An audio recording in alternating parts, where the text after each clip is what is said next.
Persiapan perayaan Cap Gomeh di Pulau Komaro pada 10 Februari 2025 mendatang semakin matang. Panitia telah memasang jembatan ponton guna mempermudah akses pengunjung.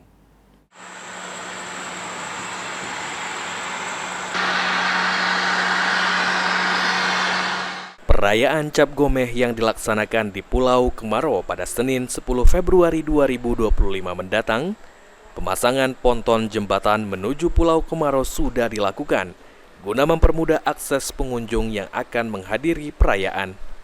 Salah satu panitia Cap Gomeh Pulau Komaro, Cik Harun mengatakan, pihaknya telah menyediakan fasilitas tongkang penyeberangan melalui jalur darat yang dapat diakses dari PT GUI menuju Pulau Komaro dengan jumlah sekitar 6 hingga 7 unit.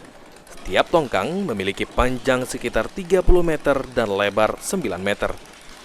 Ditambahkan, Cik Harun memastikan keselamatan jalur darat jauh lebih aman, sedangkan akses jembatan penyeberangan sendiri akan disediakan selama 5 hari hingga tanggal 12 Februari 2025 nanti setelah perayaan Cap Gomeh di Pulau Komaro.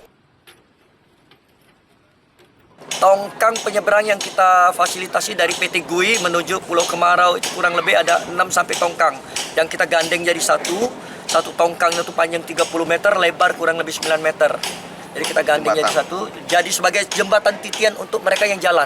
Kalau selama ini akses di situ harus naik ketek kan, jadi kita sudah fasilitasi mereka bisa jalan kaki.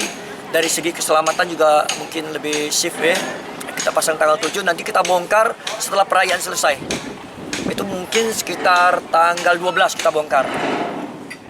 Selain pemasangan jembatan ponton, berbagai persiapan lain juga telah dilakukan, seperti peningkatan keamanan dan penataan area parkir.